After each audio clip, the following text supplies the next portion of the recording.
kebaikan, hukum dosa itu di dalam. Dan hukum yang di luar, hukum Allah itu Taurat. Karena si setan sudah menginfuskan benih dosa itu, dan racunnya masih ada di tubuh kita, makanya tubuh belum ditebus. Kan ditebusnya kalau Tuhan datang dan ganti sama tubuh yang baru. Yang penting hukum roh datangnya dari mana? Waktu kita lahir baru, roh melahirkan roh. Waktu Roh Kudus masuk dalam kita, pasti dia yang mengajar. Yuk kita baca firman, berdoa, itu hukum roh, otomatis melakukan hukum Allah. Tapi kalau dipaksakan dengan hukum akal budi kebaikan, ya nggak mungkin. Baik belum tentu benar pikiran kita, makanya harus ditransformasi dari roh ke pikiran ke tubuh. Supaya apa? Supaya tubuh dosa ini tidak merajalela. Supaya tubuh dosa ini tidak menguasai akal budi kita. Ya caranya gimana? Ya harus pakai hukum roh. Jadi ada berapa hukum? 4 yang di luar. Yang di dalam hukum roh. Yaitu roh kita. Setelah kelahiran baru, hukum akal budi itu kebaikan. Orang-orang banyaknya kebaikan itu bukan kebaikan dari Tuhan, itu dari pohon kebaikan jahat. Tetap kebaikan manusia. Kebaikan manusia kan apa sih? Kayak kain semua yang kotor. Kayak kita hukum dosa. Hukum dosa akhirnya ujung-ujungnya apa? Maut kematian. Itu yang dibawa sama siapa? Sama si Lucifer itu. Jadi dalam tubuh ini ada 3 hukum. Hukum dosa itu yang kita tubuh ini. Makanya susah sekali, selalu berlawanan dengan hukum akal budi, hukum kebaikan. Paulus ngomong pengen sih berbuat baik, tapi nggak bisa. Itu jahat yang keluar. Itu sekarang dalam orang Kristen, karena hukum itu mengikat kita. Yang ketiga hukum roh, kita lahir baru, roh kudus masuk, kita baru, bahkan roh kudus Yesus Kristus berbaur dengan kita. Itu dari roh menyebar ke jiwa, pikiran, dan pikiran menyebar ujung-ujungnya ke tubuh. Jadi kalau tubuh kan pasti kembali ke tanah, roh jiwa kan kembali ke Allah. Jadi selama kita hidup ya harus berjalan di dalam roh. Kan ada ayatnya ya, Galati berapa tuh? Buah roh apa gitu. Kalau kedagingan kan ini kan maut. Jadi gimana caranya? Ya itu harus pakai hukum roh, berjalan di dalam roh. Ini yang hukum kita pasti benar. Kenapa orang Kristen kok nggak bisa benar gitu? Ya karena ada hukum dosa ini yang masih mengikat. Hukum dosa ini lebih kuat dari hukum pikiran. Karena apa? Ya hasilnya kan dari iblis. Waktu Adam, waktu Hawa makan, otomatis dia makan racun. Dosanya satu, tapi dosanya dosa-dosa. Dulu misalnya dosa ketidaktaatan, kesini kan dosa berzina, dosa membunuh kan. Nah itu akibat dosa itu masih melekat di kedagingan kita. Jadi sebenarnya tubuh itu mulia asalnya, setelah diinfus oleh kejahatan iblis menjadi kedagingan, menjadi tubuh dosa. Tapi di dalam kita ada 3 hukum di dalam, 1 hukum di luar, itu hukum Taurat. Jadi pikiran kita ya pengen berbuat kebaikan, jangan itu, jangan ini. Tapi hukum dosa lebih kuat, kalah akhirnya. Kita pengen fellowship, pengen kebaikan kok, tapi ada aja kan gini kita hambat. Jadi harus berjalan di dalam roh. Hukum roh itu lebih kuat. Kenapa? Karena Allah adalah roh. Jadi Tuhan mau dari roh langsung ke jiwa, langsung ke tubuh, ditransformasi. Ujung-ujungnya kita menjadi gambar dan merubah Kristus. Jadi di dalam, bukan dari luar. Golgota kan di luar tubuh. Golgota yang sebenarnya di dalam kita, yang menyucikan, menguduskan hati kita. Kalau hati kita terdiri dari hati nurani dan jiwa, kan pikiran, emosi, kehendak itu di hati. Jadi, manusia kan roh, jiwa dan tubuh. Kalau tubuh kan kelihatannya, kalau jiwa kan yang tadi Pak, pikiran, emosi, kehendak. Roh apa? Industri komunikasi sama hati nurani. Tuhan bekerja dari roh, setan bekerja dari daging ini. Ini manusianya, jiwa ini kebaikan. Makanya kan banyak agama lain memperdalamnya kebaikan, bukan rohnya, bukan roh yang lahir baru. Itu agak susah karena ada hukum lain, yaitu hukum dosa yang mengikat yang lebih kuat. Dan ini ada benih si iblis. Kita kan nggak mungkin menang sama iblis kalau nggak sama Tuhan Yesus kan. Iblis ada di kita gitu. Ini terakhir baru di tubuh yang baru. Selama masih hidup ini ya perang terus. Pakainya sih baik, tapi kenyataannya susah.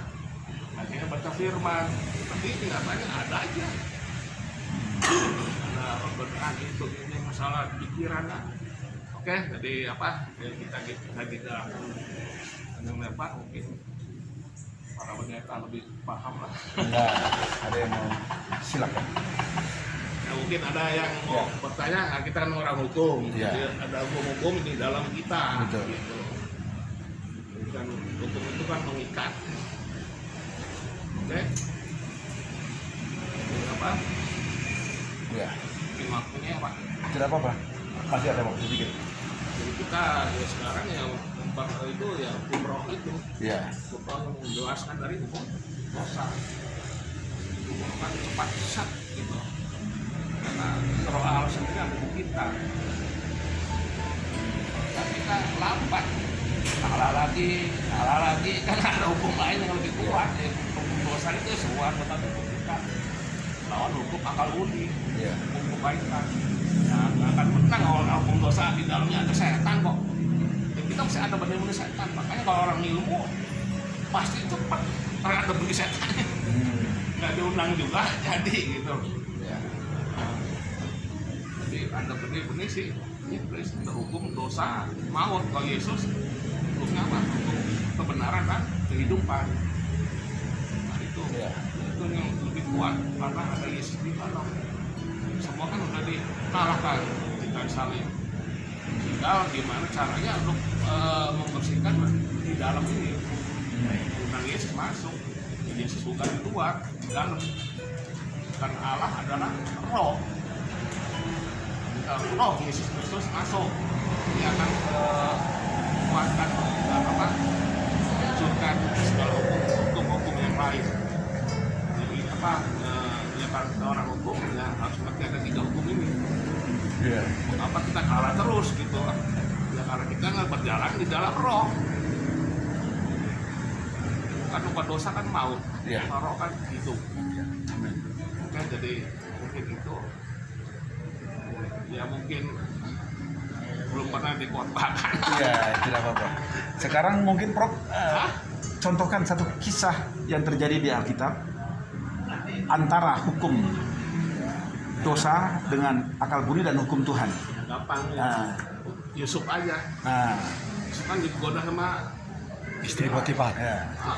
Itu kan dosa. Tapi kita kan kuat rohnya. Beda sama si Delila kan Simpson jatuh. Simpson yang jatuh. Ya kan? Karena nggak berjalan lah pengurapan roh itu. Meskipun roh mungkin pengurapannya lebih gede si Simpson kan Nasir. Nah, tapi Yusuf kan sering berdoa ya dengan kebenaran. Hukum rohnya. Oke, Pak Steve silakan. 5 menit silakan. Ada sesuatu yang mau ditambahkan? Oh, ditambahkan. Kita mau tambahkan. Diskusi. Tambahkan. Diskusi atau apa? Sharing-sharing. Supaya makannya enak. Sharing-sharing. Ya, Nanti lihat di 21 tadi ya. Iya. Sharing-sharing. Demikianlah aku dapati hukum ini. Iya. Jika aku sekendaki berbuat apa yang baik, yang jahat itu ada padaku. Iya.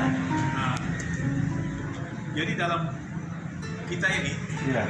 ada niatan berbuat baik. Iya. Ternyata di dalam kita ini Tubuh sudah dan ada benih. benih, Nah. benih yang jahat. Iya. Nah, ini tentu menjadi pergumulan untuk kita keluar daripada yang ada dalam kita ini, racun ini, kejahatan ini harus kita lewati. melalui hukum roh. Ya, Iya. karena apa? Di sini dikatakan bahwa kita ingin berbuat baik, tapi yang padaku itu ya jahat. Kita harus komitmen untuk menghilangkan yang jahat di dalam diri kita dan berbuat baik. Terus menjaga diri kita harus berbuat baik sama yang buruk. Oke. Seperti saya tadi kan ngomong, Iya. ada 11 air Iya. racun, jangan minum nak. Tapi dia paksakan. Setelah kita pergi minum, Ya. kan tidak taat. Ya. Yang di luar kan Iya. masuk racun, sifat racunnya Iya. ke kita ya sama. Jangan kau petik itu kan Buah yang dilarang itu. kalau dipetik ya benihnya masuk. Setannya dia ini masih ada setannya. Karena ini kan belum ditebus sempurna. Makanya bertentangan terus anggota tubuh kita sama akal budi. Setelah Tuhan datang kembali, ini dirubah transmigrasi di tubuh kemuliaan. Ini kan masuk Mantap. kan ada kan dari tanah. Iya. Ya manusia tanah liat, tapi kita kan anak Allah. Iya. Anak Allah kan lahirnya dari mana? Dari Allah, Dari Allah. bukan dari Adam pertama. Kita dari Adam yang kedua. Itu Iya. Yesus Kristus. Jadi roh yang menghidupkan ada di sini. Kita beda sama orang dunia. Iya. Orang dunia anak Adam, kalau kita anak Yesus Kristus. Anak Adam ya dosa dan maut, anak tanah liat. Kalau kita anak Allah, beda posisinya. Luar biasa. Bahkan saudara John Kebel. Oke, terima kasih kebenaran firman Tuhan. Luar biasa hambanya ulas. Jadi ini menurut di dalam ayat 25 ayat terakhir, coba kita lihat pada ayat kesimpulan. Syukur kepada Allah oleh Yesus Kristus Tuhan kita. Ya. Jadi dengan akal budiku aku melayani hukum Allah, tetapi dengan tubuh insaniku aku melayani hukum dosa. Nah ini kesimpulan bahwa ini kemerdekaan manusia. Bahwa dari awal ayat pertama tadi yang dibawakan itu adalah pergumulan hidup manusia. Dan itu sampai kapanpun itulah menjadi tantangan bagi orang-orang percaya. Cuma bagaimana manusia itu supaya bisa menang? Jelas hanya dibawa kepada hukum roh itu. Ya, jadi hukum roh ini Roh Kudus. Nah, contohnya gambarannya bahwa seseorang sudah menerima Tuhan Yesus sebagai Tuhan dan Juru Selamat secara pribadi dan itu sudah dibenarkan. Namun ingat bahwa kita ini masih hidup di dalam dunia ini. Tentu dengan tubuh ini bisa terus berbuat riskan untuk berbuat dosa. Contohnya lihat orang cantik, mudah bisa juga lihat gambar-gambar porno. Ini. Tetapi ketika Rasul Paulus dia sudah secara pribadi menerima roh itu, dia kuat di dalam Tuhan, sehingga di sini dikatakan jadi dengan akal budiku aku melayani hukum Allah. Dengan akal budi yang tadi sudah dikotori oleh dunia ini, tapi ketika dia serahkan ini kepada roh itu, Roh Kudus, makanya dia dilayakkan. Dan terus, tetapi dengan tubuh insan itu, aku melayani hukum dosa. Artinya ini pribadi yang sudah dilayakkan bahwa tadinya dia berlumuran dosa. Contohnya kita, setiap hari kita harus mintakan diri supaya banyak orang diselamatkan. Nah, jadi yang kita hadapi ini roh dunia ini, bukan Roh Kudus. Jadi di sini dikatakan dengan tubuh insaniku aku melayani hukum dosa.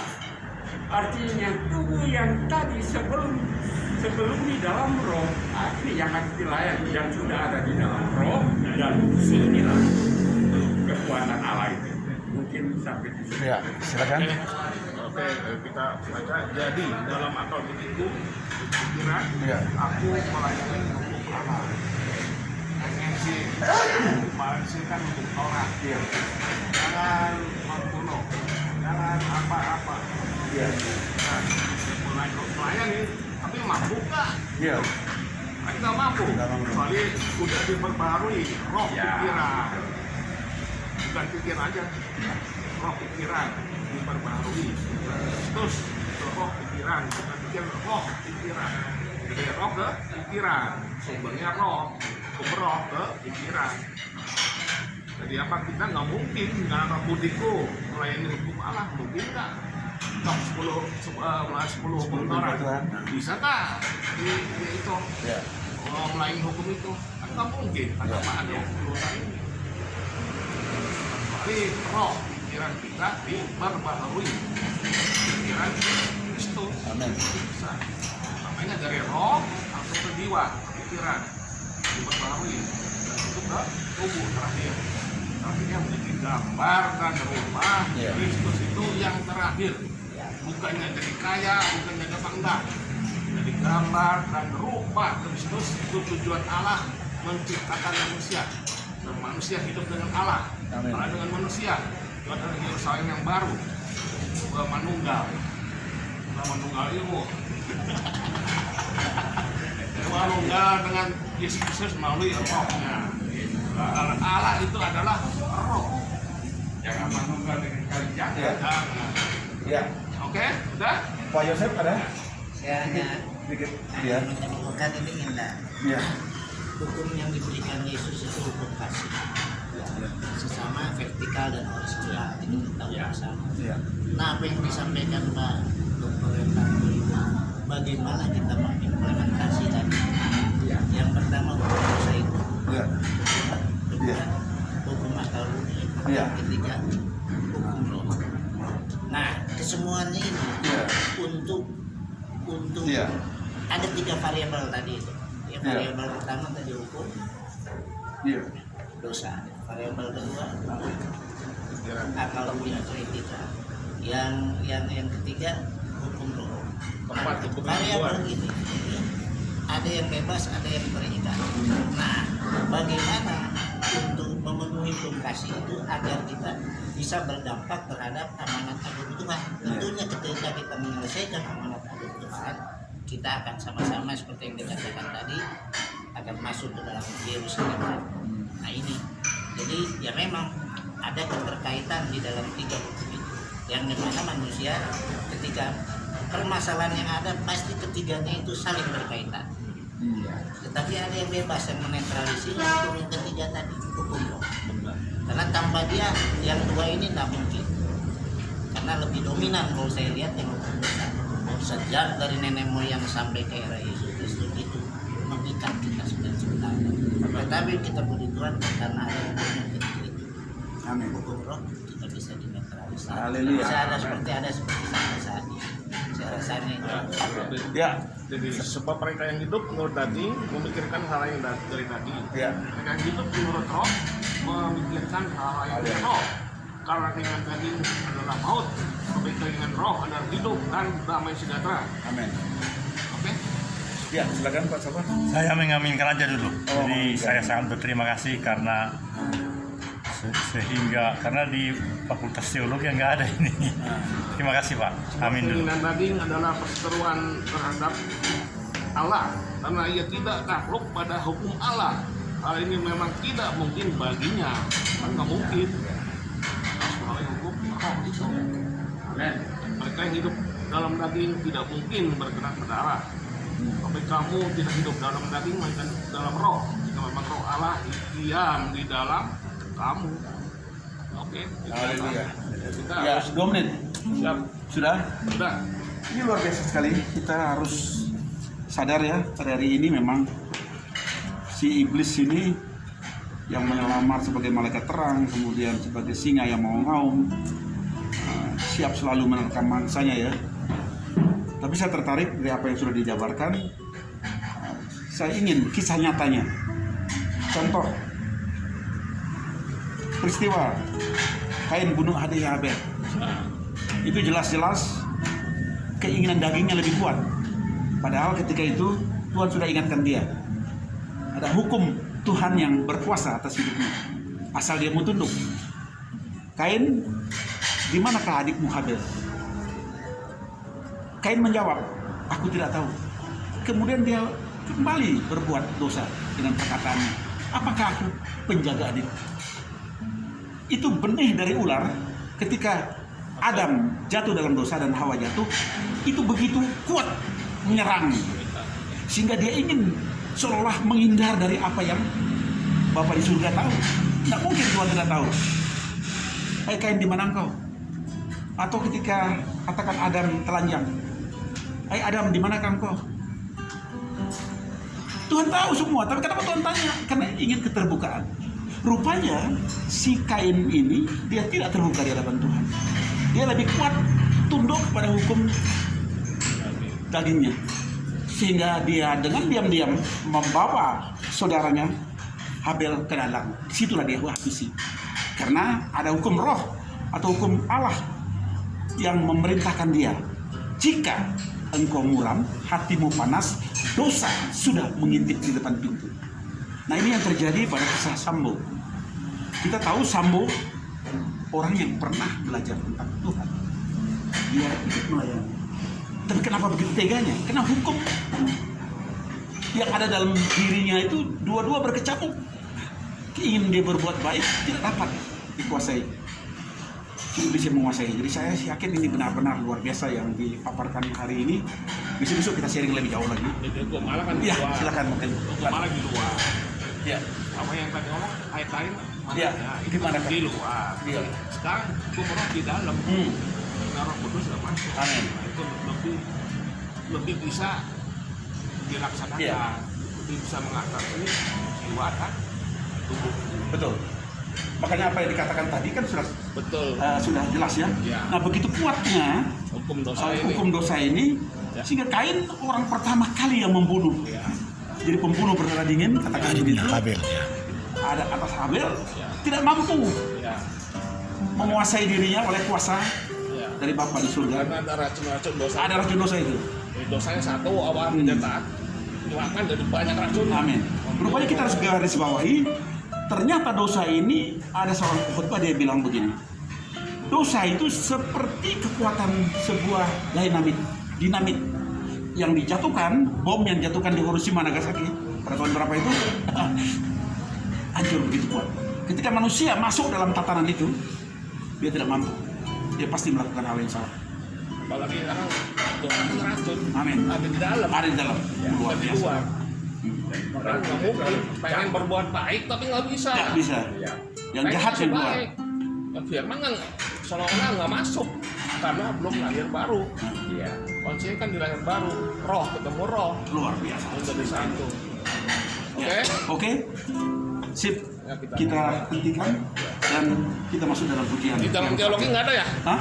Di teologi. Ya, saya merasa harus makin banyak belajar ini. Ya, kita kan orang hukum ya. Artinya Iya, di kita harus dalam belajar. kita ada hukum apa aja kan? Saya sebenarnya ingin cerita 2 kasus yang terjadi di NTT. Yang ada kaitannya ini. Iya, ada kaitan dengan hukum. Setelah makan. Ya, nanti. Satu, Minggu ketika depan. teman saya dia bunuh anak seorang Kapolres dengan cara gampang saja, diajak minum. Bukan Tidak, ditinju. diajak minum. Setelah di tengah jalan, habis selesai minum dia bawa pulang, dia hantam dengan pisau. Dosa, 15 tahun hukum dosa. Kemudian Okto Perundaka, dia bawa pacarnya, diajak makan kacang. Setelah itu dia piting, dia hantam 11 lubang. 11 lubang. Yang ke-11 tidak bisa dicabut, dia serahkan diri. Dosa. Para belum pernah terjadi kisah 74 dan 75. Kalau yang Kami masih sekolah. ini Oh, itu lain. Itu lain lagi. Ibu saya, silakan. Satu pujian yang indah. Memuji kebesaran. Ya, silakan. Saya serahkan ke siapa deh? Silakan kawan. Ya, Pak. Ya, Pak. Doa penutup, doa berkat. Ajaib Tuhan, aku memuji kebesaran-Mu. Ajaib Tuhan.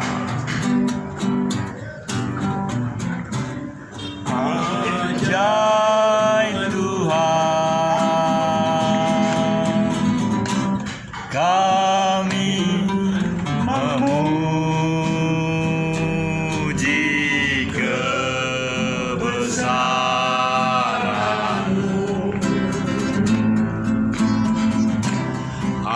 Ajaib Tuhan. Ajaib Tuhan. Silakan.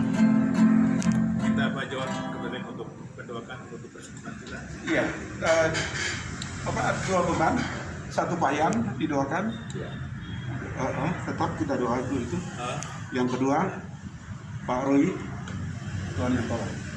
Kalau tidak sempat mengerti secara jelas, hanya cukup berdoa untuk beban Pak Roy, cukup itu. Jangan jelas. Kalau Saya yang juga sangat tahu sekali. Ada unsur satu lagi? Saya juga doakan Oh. Vice Presiden yang baru. Oh. Bukan yang baru. Bukan. Membantu Pak Roy. Membantu Pak Roy ya. Supaya saya Silakan. lebih ya. Iya, Vice, ya. silakan. Ya, Vice Vice, Presiden. ya. Silakan. Jadi Iya. Kami mengucap syukur di siang hari yang indah bersama Tuhan. Tuhan, kami boleh melihat bahwa di luar sana bukan di dalam sini. Itu gejolak kehidupan di masa pandemi ini terjadi dan di mana-mana terjadi keresahan di dalam kerohanian. Bahkan orang yang di luar sana maupun orang yang di dalam mengalami sama-sama dalam pergumulan ini. Namun kami mengucap syukur lewat pembahasan kebenaran firman-Mu oleh hamba-Mu. Kami mengucap syukur, kami dicerikan mata rohani kami bahwa kami sungguh membutuhkan di dalam, yaitu membutuhkan Roh Kristus itu. Dan saat ini kami sudah dijelaskan, kami sudah mengerti. Terima kasih Roh Kudus memeteraikan ini di dalam kehidupan pelayanan kami, baik secara pribadi, baik secara keluarga, berumah tangga, bahkan di masyarakat dimanapun kami hadir. Kami mengucap syukur bahwa oleh roh kebenaran itu, di mana kami hadir, banyak orang boleh diselamatkan. Terima kasih Tuhan Yesus. Saat ini Kau memberkati hamba-Mu sebagai seorang hukum, yaitu Pak Hertanto, dalam nama Tuhan Yesus untuk zaman, untuk urati secara khusus, sehingga di dalam kehidupan, sebagai konselor hukum, dalam nama Tuhan Yesus, kuasa-Mu ada pada hamba-Mu, dan Kau memberikan kepada hamba-Mu bukan roh ketakutan, melainkan roh yang membangkitkan kekuatan kasih dan kebenaran. Terima kasih Tuhan untuk hamba-Mu. Terima kasih untuk hamba-hamba-Mu yang hadir kami siang hari ini. Bukanlah suatu kebetulan, tapi kami mau diajar kami secara pengetahuan di ranah hukum. Kami juga diperlukan. Terima kasih Tuhan Yesus. Hamba-hamba-Mu sudah bahagia dengan luar biasa. Nama Tuhan itu dipermuliakan. Saat ini kami teringat akan hamba-Mu bersama-sama dengan kami, Pak Roy, dalam nama Tuhan Yesus. Dia hamba-Mu, Dia Allah-Mu, dan oleh kebenaran firman-Mu, Tuhan, Engkau memampukan hamba-Mu untuk kami terus mau belajar dan terus belajar mengerti akan kehendak Tuhan. Terima kasih Tuhan, kalaupun kami diseret oleh roh di luar sana, dan kami tergelincir di dalam dosa, ampuni kami, sucikan kami, layakkan kami, sehingga kami layak di hadapan Tuhan, dan kami boleh menikmati berkat kehidupan yang dari Roh Kudus, yaitu ada sukacita, damai sejahtera, kebahagiaan hidup. Dan yang saat ini kami teringat akan hamba-Mu Pak Yan Wijaya yang saat ini di usia lansia, usia 80 tahun ini hambamu mengalami kelemahan tubuh, namun kami mengucap syukur. Kami teringat akan firman Tuhan yang sudah disampaikan. Kebenaran firman Tuhan, kami datang kepada Roh Kristus, kami datang kepada Tuhan Yesus yang adalah dokter di atas segala dokter. Oleh bilur-bilurmu, perubahan bagi hambamu yang dijaya. Ada kekuatan yang baru, ada semangat yang baru, dan proses kehidupan. Kami sungguh percaya bahwa kuasa dasar era ajaib memampukan hambamu untuk menikmati kesembuhan di dalam Tuhan Yesus. Terima kasih. Kami teringat juga untuk gedung ini, ruangan ini, dalam nama Tuhan Yesus. Engkau memberkati, engkau memakai ruangan ini untuk menjadi alat jika ada banyak jiwa yang masuk di ruangan, baik di lantai bawah, lantai kedua, lantai ketiga, semuanya diberkati oleh hambamu dan pemiliknya yang Tuhan anugerahkan, yaitu Pak Roy sendiri. Dalam nama Tuhan Yesus, engkau memberkati hambamu. Itulah ucapan syukur kami. Yang sakit engkau sembuhkan, yang lemah iman engkau kuatkan, dan yang susah hati Roh Kudus menghibur. Saat ini Tuhan, jauhkan hamba-hambamu dari segala mara bahaya, celaka tipu daya iblis, setan, penghulu di udara, niat orang jahat, bahkan virus corona, bentuk penyakit apapun, kami tolak, usir, hancur, patahkan dalam nama Tuhan Yesus. Panjang usia, lanjut usia untuk berikan kepada hamba-hambamu. Terima kasih Tuhan Yesus, pakai dengan luar biasa dan berkati hamba-hambamu di siang hari. Di dalam nama Tuhan Yesus, kami sudah berdoa, mengucap syukur. Haleluya. Amin. Langsung doa berkat. Doa berkat langsung. Mari kita berdoa. Tuhan Yesus, terima kasih. Kami sudah selesai. Iya. Kami akan meninggalkan tempat ini. Tuhan tolong kami, sertai kami dalam perjalanan pulang. Kalau ada berkat Tuhan yang tersedia buat kami, sebelumnya kami akan menikmati dalam anugerah Tuhan. Terima kasih Bapak, hamba-hambamu yang sekarang ada di sini, berkati, terutama hambamu yang sudah diangkat menjadi wakil presiden. Kami doakan Tuhan berkati, supaya dengan hadirnya beliau sebagai Tuhan terus mengembangkan pelayanan ini akan menjadi berkat bagi banyak orang. Terima kasih Bapak, kami serahkan seluruh doa dan permohonan kami serta ibadah kami hari ini hanya dalam tangan kasih Tuhan. Dan pujilah Tuhan Yesus kekal selama-lamanya. Semua yang percaya kita mari katakan Amin. Amin. Ya, shalom. Selamat siang. 1, 2, 3. Pak Herbert Cukup. tinggal di Jangan sana.